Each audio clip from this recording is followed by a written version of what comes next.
Remember the story that first turned you on to science fiction and perhaps made you a fan for life?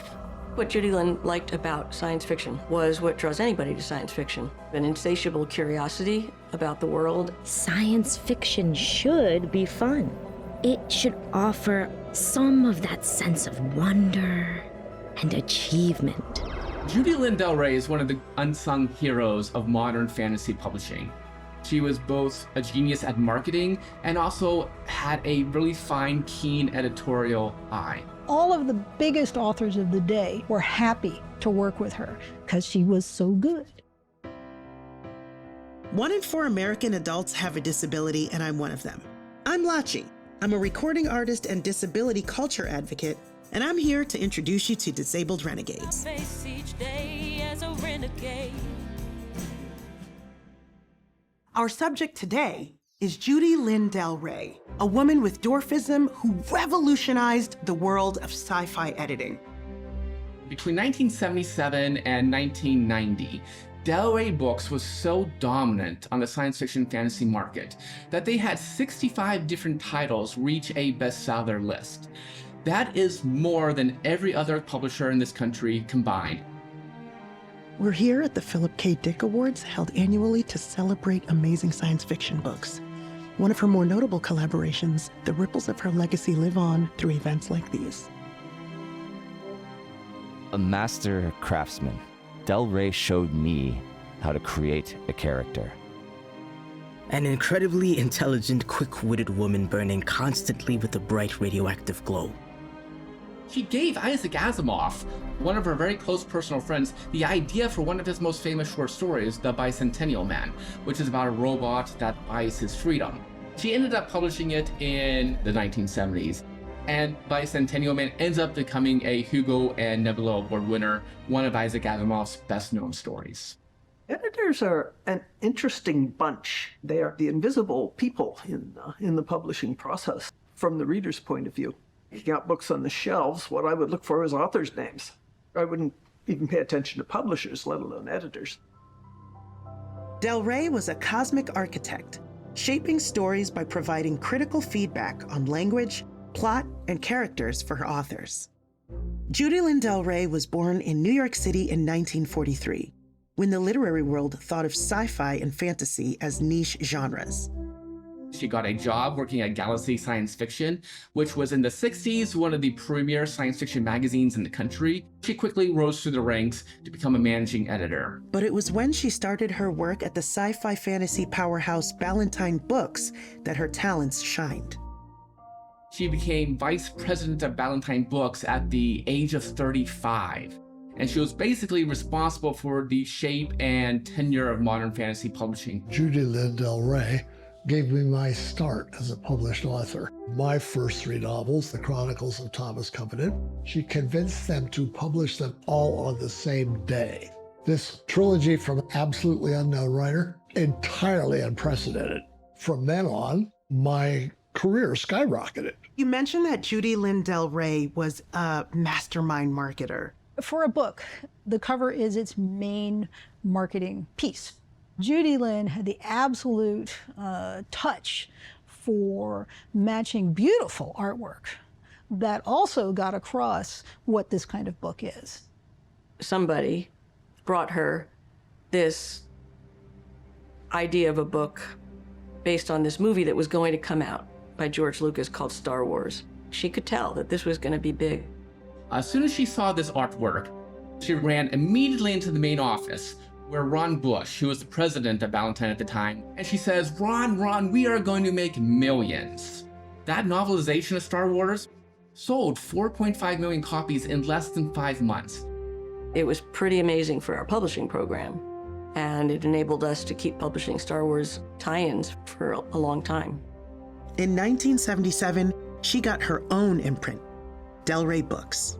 She became such a powerful force in the business that she quickly earned Del Rey Books the moniker Death Ray Books. She brought Lester Del Rey, her husband, to revitalize the Ballantine science fiction backlist and publishing program. It was officially Judy-Lynn's imprint. She was the boss.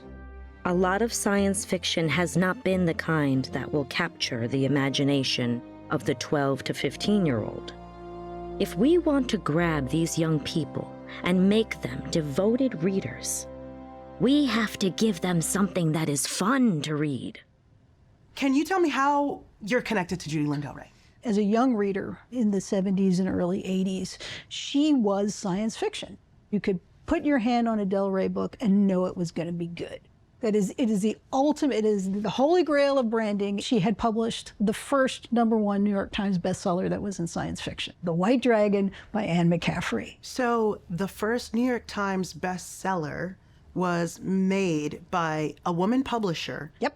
And was a woman. Yes. Boom, boom. Boom, boom. It was common for me to have meals with Lester and Judy-Lynn. They had developed a very rich play life, which involved things that you might not expect. I would say the biggest quirk of Judy-Lynn and Lester is they had 3 stuffed bulls called the papal bulls. Every day, the bulls were fed a little bit of food, like real food. When Lester and Judy-Lynn were traveling, they always made a point of calling home and talking to the bulls. I really admire that strength of character that allows you to engage in behaviors that the rest of the world will think were strange and not be in any way undermined by it. My social experiences with them were at the World Fantasy Convention. Judy-Lynn had a way of parting the Red Seas. She spoke with great confidence and floated with complete self-assurance. She would walk into the room and then there would be room for her. If you go to these conventions, you will talk to people who live and breathe science fiction. Her and her husband, Lester, they were able to take their love for it and make it their entire world, their careers, their life, everything. I spent the day here at the NorwestCon convention in Seattle, and I had an amazing time seeing all of the diversity and inclusion throughout the space. Science fiction conventions started as a bunch of nerds getting together to throw ourselves the party we wanted to go to.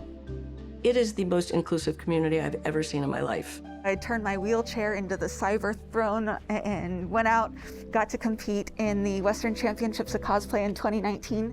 This Army veteran might not have seen combat, but she is using cosplay to battle her PTSD demons.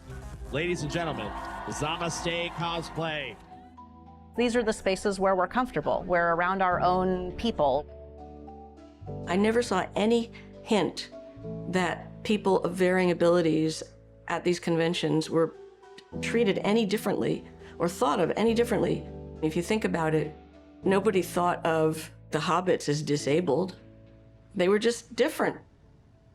When it comes to characters with dwarfism in sci-fi or a fantasy world, they're oftentimes either a sub-race of human, they're stereotypes. I think that that's unfortunate because little people are so creative. I mean, we spend all of our lives having to adapt to a world that wasn't created to us. In sci-fi and fantasy universes where it's all about, you know, being adaptive and versatile, it would be cool to see more little people in some of those roles instead of roles that are either sight gags or the buddy character or something that's a deviation of something to laugh at. In entertainment media, people with disabilities are often exploited through inaccurate, dehumanizing representation. I think you're gonna let me know that everyone in your family's a midget. They're not midgets, Carol, they're dwarfs. Though she didn't live to see it, Del Rey's impact sparked a new era in science fiction, paving the way for positive portrayals of diverse characters, like Miles Vorkosigan, a protagonist with dwarfism in the Vorkosigan saga. The feedback I've had from disabled fans is that one of the things they like about Miles is that they are not just their issue. They are a character, and this issue is one of the things that they deal with. They can relate to that. They too are whole people who have a disability. They aren't one note, and neither is Miles. Disability depends in part on your environment and how well it fits you, whether it is made to fit you or whether it is not made to fit you. What does society have to do to shift away from stigma as it pertains to disability and towards more holistic awareness? There has to be a bigger shift culturally to make sure we're constantly educating people and constantly uplifting these voices in the disability community. If people just take a second to learn a little about Little People, we're going to create such a better pathway forward.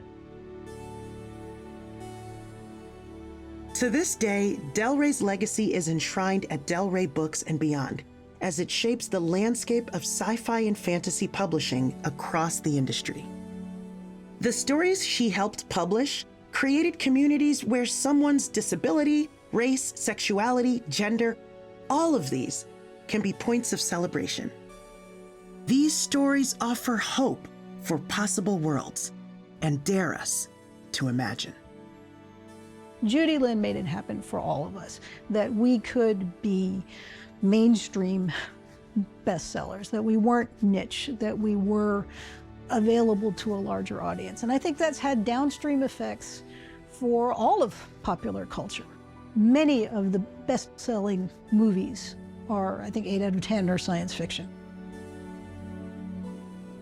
All of this, goes back to what Judy-Lynn did. I want stories. I am looking for characters the readers will not only believe in, but will care about. If the readers really like the story, we have won. If our fellow writers and critics also like the story, that's gravy. But the readers, whoever they may be, must come first. Till anon. Judy-Lynn, the Galaxy Gal.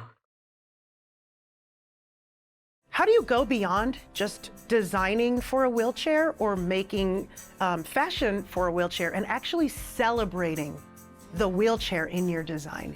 I love that you turned your wheelchair into a throne. And I love the concept of taking something that's seen as a limitation and making it into decadence.